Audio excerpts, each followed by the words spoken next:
mensa enya aka anase menya mewie peye dada nemom me komenim ara na mensa aka saniye Kristo nso ensa aka me no enuanom me de insusu se mensa enya aka bibi nanso ade ba kope na meyo me ma me re free de etwemo no na me twemi mu me pe de ewo manim eno medemreka merepe botaye no ho medru na makonya osoro fra onyankopon nam Yesu Kristo so afreme no eho enkunimdi ebo enti momamo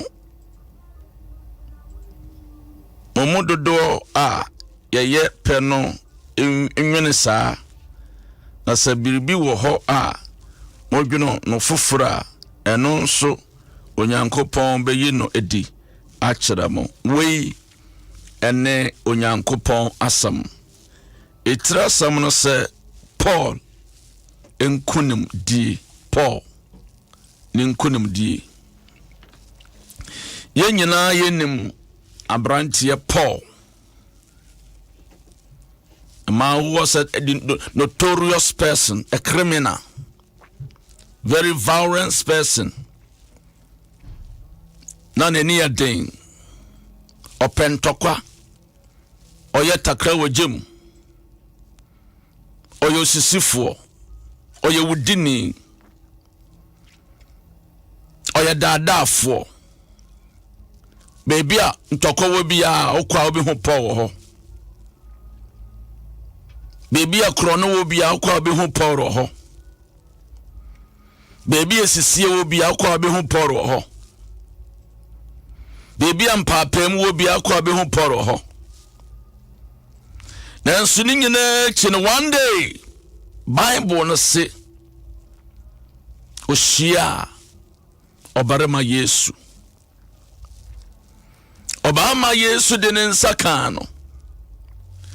If it's sabre no kono, na bra boss a sign.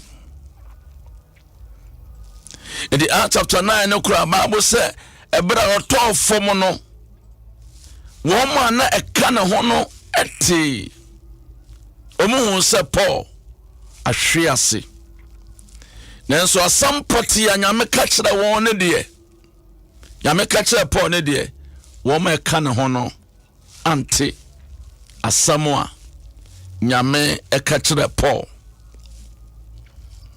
enti Bible say fisa brene kono one honam eni moja entu agina bio na waye juma Paul eye juma nkasa ono a one mantem nanso so obechen edikanfo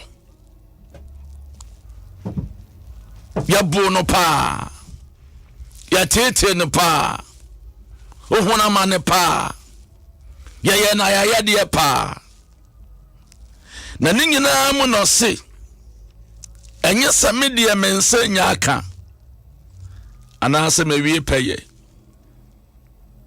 nemom ikomeni mara owari ye ofise wawie wonsaka adwuma yi ufi se wawie obo degree wie yi obaye doctor obaye professor yi ufi se wawie PhD ufi se wawie ayo masters uwie JHS ufi se wawie uwie university ufi se wawie usi wudan wie ye wonim se wawie Nyame adom eye wadom a wonsaka Bible akomie no mensen ufi se wawie Nyame adom wonya wo so yi ufi se wawie ba Paul se medie Enya se mense nya aka ana se mewie peye dabi mame unwieye. There's some more room. There's some more avenues. There's some more opportunities. Ewo ho etwa se wo san yire wo ho. Koso ayire wo ho. Ema dia won saka no ema won twentwa wo na ase bio. Won to obo ase. Ema onya wadwen se oh menya aware de na mhwehwe aware ho mpa ya na me boy ya afide nyame adom nsaka aware no mewie dabi unwi na me peba eba ho mpa ya na mabọ ho akwanche na maya afide me nsaka ba no enti mewie dabi unwi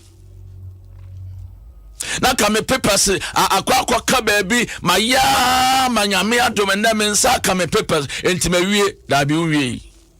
There's a more room. There's a more opportunities.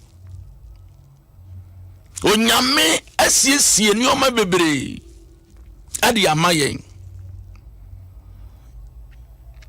Nyame asiesie nioma bebre ade amayen. Ana mewie pe na mom me komanim aras. Me komanim ara na mensa aka sani Kristo so ensa kameno. Why na kan se Paul ebetumi asakra. Enkofo bi wo hia wo mo a na ka yensusu da mpo se sa nkofo ebetumi ayeye da. Ebusuanim yetumi gaji obi aso sa akwa sa ni pa ya ko edie oh menjindi so be ye da. Sa brantie enya di obeye ye da sa ababa we onye ye da. Obi kura to me kase over my dead body sa me meti ase di aware unye bi da. Den so nyame a ochema eso aboa ntetia so sa nyame to me ye ema bur adwen ene ntiase so. Enti Paul se nyesa me nsenya aka na mom be komeni mara sane ye beye a enuoma bebre agumanim no mensa betumi asa aka bio. Na me ma me refi de atwam enuanom me de nsusu se me nsenya aka bribi nanso ade ba ko pe na meyo me ma me refi de atwam no unu kunu ntam 20 years issues abaye edaso wadwem ono yere ntam 5 years 10 years 15 years and somewhere a see edaso wadwem ono manager 5 years abe adwumam 2 years abe adwuma 3 years abe adwumam dia ya kan nyina edaso wadwem. Paul said mami re feed ye twem edan na oda so kai ene me bi wo atwem so issues bi wo atwem etwa se wo forget kura eni kwa sa wo bo so kura bio akofa ni o maba last year, last 2 years, last 3 years, last 4 years. And you man buy ya no, e bedu pot. E bi ani yemu ni ade kro bi wo ha yirai. E bi wo kra no ma akofa ba na be ye ka. Sila wo dwen ho. Sila wo dwen ho. Sila wo dwen ho. Manu ntwem nko. Manu ntwem de atwem no mantwem e kana wo boye e bi kra ye de ukotu fi ase. Nyame adom ye yiwa ba manu ntwem nko de to yare bia ball Hey, enti wo ho na wo san dwanwe ho da bi Paul say me de me ma me wure fidie atwam na me prekomanim ma me sanio me bi wo na wanto angu a ebusuanim dadwen bi wo na wanto angu a aware ne mun sansan bi wo na wanto angu a ema wontum nko wanim da. You cannot achieve what is ahead of you. So when to nyoma na angu a enyoma da wanim no won sentome nkada one be me bi nante 2 years, 3 years, 4 years, 5 years. Man nante a ana be man say we jai. But still what that so dwene ho. Be man say we jai, oba ne say we jai, still a wo dwe ho. Hwe there are better ladies and better men is ahead of you. They are there for waiting. They are there. They are waiting for you. It is a one year wadrin say, and your man etwem no ba ma etwem akwa. Mami Emma won ko wanim da. Ebemo are stagnant. Ebemo market time. Na nioma bi wo wa hwe obi betumi agye watena ho. One be man nam, one ne kwa one ne ba 2 years. O mekwa akoya ho ade 4 years, 5 years, 6 years, 7 years. Sila one wonam or foul. Onya ho ade. Ohunu se osisiw. Ana waste your time. Manu metwem nko, jame nko. Na bomoden se ubeku wanim, fa mpa boku wanim, fa nyame asem ku wanim, fa dwumaden ku wanim. Na saudi ku wanim eno na bema wotumi achieve enioma onyame asiesie ede amayen. Enioma nyame asiesie amayen. Police ni bi won ko ade o promotion ba na obi atena so sila wo dwen ho hwe masa so the post chia you can't achieve anything o suppose na wo pe post na wo ba wontumi achieve bibia da obo ho ko adwuma mu a the opa ye post eji so twetwa ne nua nantiri kura na wanya post a obeye to bi so ha obedwe ho saa hwe ma de opa post ne mpe de otna wo promotions wo de mantra so na wo de yire ho for insio yire ho na nioma bi wo nyame asiesie a won fa wani hoin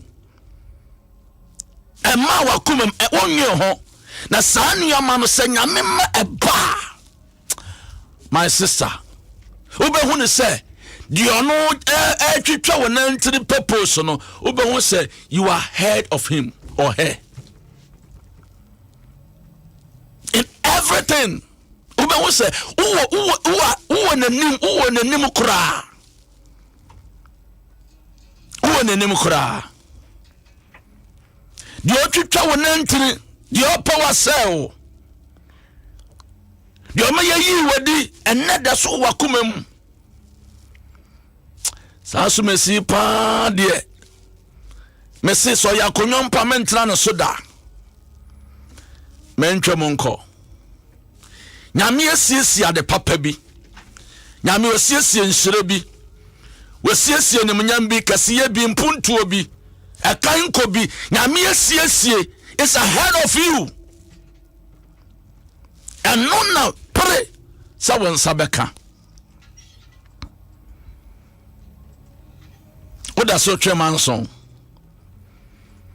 odi fiura ne da so twemanson me say du baby a nyame to me cause something ama bibisi sane ebeya ono a nyame de be pagyaw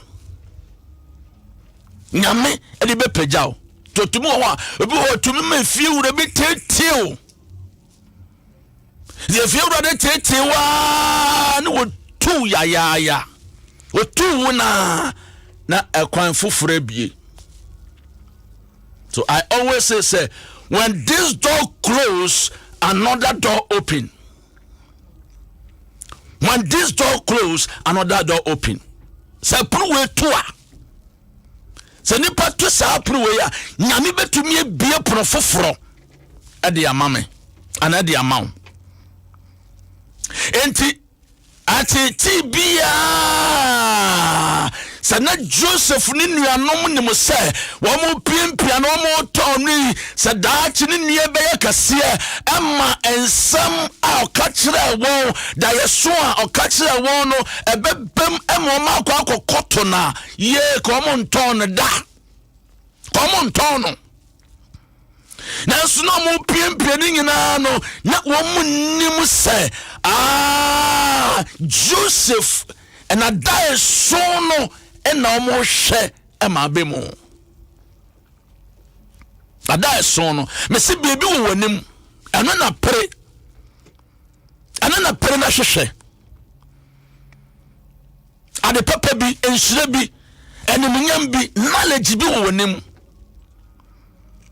progress bi wo nim eno na hwehwe. Last year we had exams now failing. I know that's what I dream of John ho. Yeah. Adi hame. Mami e mentwam nko. Ababawa mentwam. You said the fall of a man is not the end of his life. Se ni pahwe ase a. Aye na wie ya no no. And then na woda fom. The atie bia betumi asan sori na wo sori a onyame a oyi obi fi mfutrum opejo obi fi bora so na saa nyame Ezekiel se odi nsukroji adware no na wasan so ahye ne ntare foforo na wapankonwa aye nimnyam nkonwa na odi na tena so hema ya sakiyan sai modeka eni jufo emusika okoko tuatua ni ade nyina. But when you encounter with this God will thwart the intents of the wicked. Say, what you watching say? When it's saying me banante, na bibi wo ho be ma twemako. Na wa prede ko ewo wonimu na me say, papa am wonimu nwo aseda. Ye nyankopon am wonimu nwo aseda. Wo de otwetwa wo nantiri, de opa wa sew, de opa wo kun, de opa wa ye bia, de oye bia jano monye. Jano monye. Na se fri nyame dia ebebem na se mfri nyame a me se enye dwuma da ma wonfa wo sapo wa monfa dwuma wo ye no eho nuoma bi wa monfa wo towel wa monfa wo pants wa monfa anawa bibia wo di ya ho bi wa monfa na monfa kwa bosom ho enkanti musunya rituals bia se ye be yi we fi asase so ana ye be gu onim ase ana ye be se wa ware me se nyame a yasumni sa nyame ti ase yi san ye sam 91 verse number 14 ka say ye family hui obeji ye ema no ayi obeji ye ema na ayi maami ye ayereda ede ekunu ewonim ababawa ekunu wonim abrantie eyire wo wanim maame magu ho emma wonyame storehouse. What a bresem, a due time, a set time of God. No, when yami beginning yami be releasing na ode ama wonichie etumi ewie peye. Onyame wonsra wo anka ho. Die etwam ne mantwam nko. O starting ministry go ye. Now we starting egu we ye djuma bi na djuma na say we ye na say. Let it forget about it. Let it go.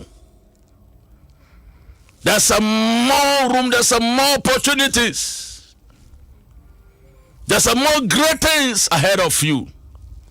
And no, and I yenhwe say nyame be ya adom na yensa etumi aka. Mensanko Diana entry Hamilton so I hope you. Anyway, I made the papa.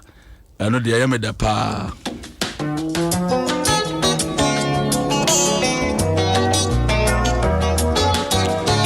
So lawyer.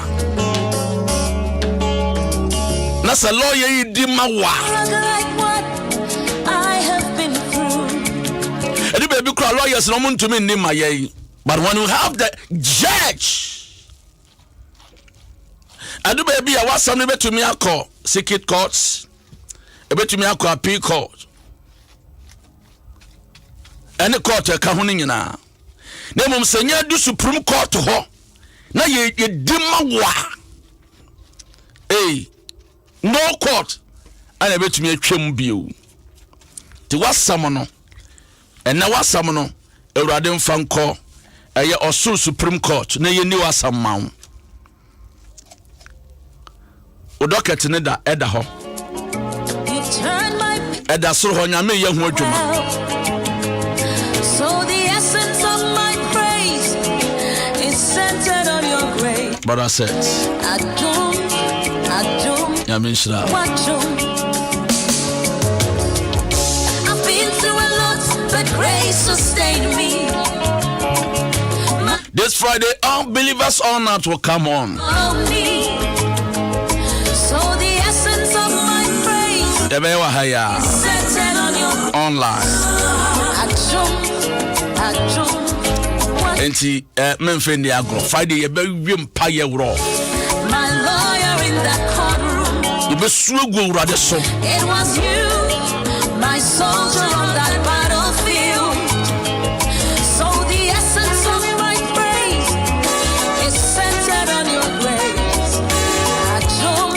Mom, we are gay. Now we are lesbians. Homosexual people. I'm Wagana. And the Mama Bakahunina. The essence of my praise is centered. Mo Yamanya Bufu Abo, my son. Now, so for be among some more Kebi Mawo. Munim Bible. And found degree our bo. We are so for degree. Kra Naka Kebi Mage for dia. Munim Bible. What do you say? Oh, Yamian. 1 Corinthians chapter 6 verse 9 say, Mama wanda damo. One say nipa betumi deceive you. It is you and just your grace. You have changed my story. So here now my year call. Oh, you better us. You better us.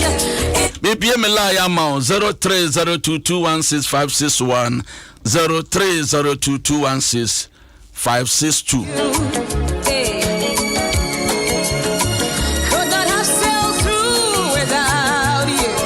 Your loving kindness, grace and mercy.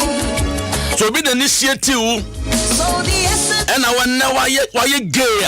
Is centered on you. Menchamunko. Na fa home urade. Urade mo yede. Nshira we urade. Adom we urade.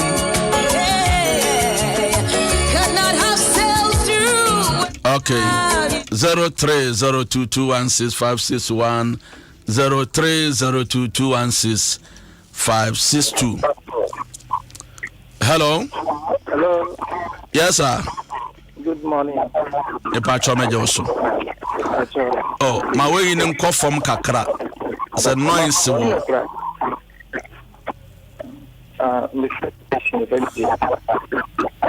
Dabi. Where you name Yakura? To be to me as Sanfre 0302216561 0302216562. Make I was say Empire Bobby Cosso Ewo. A year committee for Assemblies of God. Chem Secondary School no. Then chem wape ena committee for Assemblies of God war. Anope ya 9 na shasi 11 na ya dia bene wie sana. My father's house so anope ya anso so Empire Bono ebe koso 8 ne ashasi 10 na no so ya dia ba ne wie ye. Nyame onshiraw na ontinenem enchiraw. Hello. Hello. Epa choyanko. Okay, go for So, show. As a this show, we had all cooking nobody in or sending your car. Now, why you to me to the Mutum Aja? Mean baby of the cook. You miss that the unit to obey the Mazina Obon. You miss it, be then be obey the Mazina Obon. We use our petting to them. Of P in a way, the man on wall. Bacaka fire, one put on that door. Until I didn't know we are mobile at Gina, the same now. So when I come. Yame on Shroud, so for SK up your J. So, Namiasum the papa.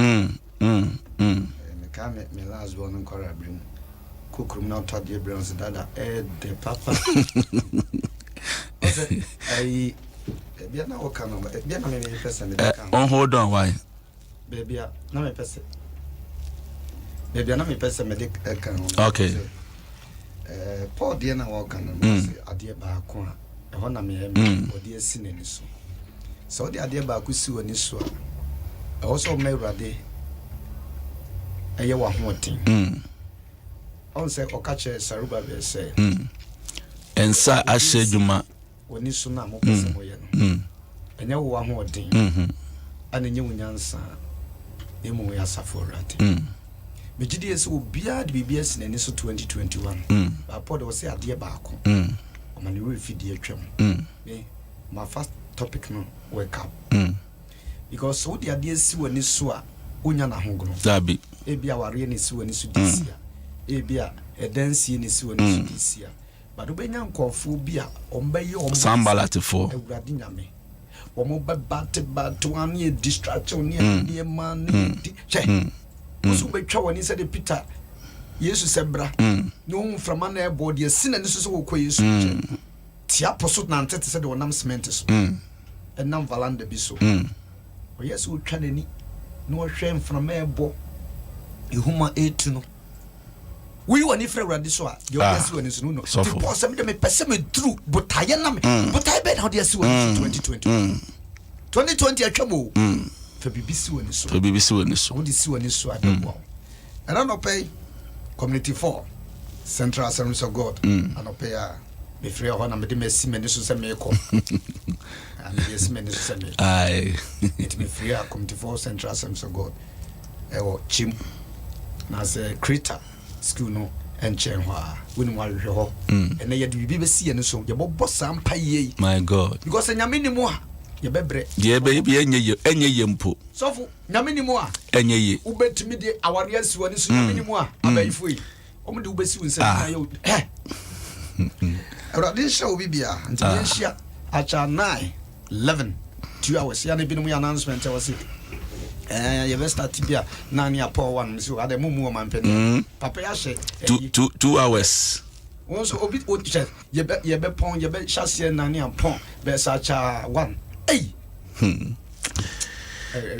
and all believers all night no so no so baso nyankopon ya demo ifia de ye wo ye ni mu yi ba ye be no e wo afidie ya so okay nti baby obi ano prepare na fa woni esi woni so say nyame yadom efiada we ebobo be say 11 o'clock ekono be koswa bomode na fa ho hyimu bi bibie ne ho besi yani Kristo ntem the Roman form man kwa de na betiti yani Kristo ntem corona na betiti dabi ntipacho ebia obi anso no so bomode na fasi woni so na hwese nyame yadom efiada we paibo kase ebeba so den say din na o majeje afa o mai ne mo na bisim paibo kase o be fa ha obi sisi enti din na mo no ba sila no se papa na de ba ye de ne enti no ano obi a wa kakra me say bishop na me ka se bi ne o nyina na minya ka o tina ai me hoyi na ai me ka bishop asembi de odisi wani su no ebini biribia ono no senko ka judges no ho anka be de ka be de pa uni ono kasam na es na we de na me wasinye no na me bisa o bisa de ono no baba de na adwen modo ya bi chase was this asem we na me bisa o adwen modo adwen modo this is 2021 no oh ama mani abrepa entinyam ya me fiada but more than a tune of video no keep on listening to Adom 106.3 FM na obi hu nyankopon nyum nyam radin shiraw o person on make us with me afrem 0244 278545 0244 278545 Mr. Nkansa show hu ye of France ma me why anyame nko so katawa no na nanti ho ni abema ba ode so nyame shiraw yes yeah that's nyame shiraw papa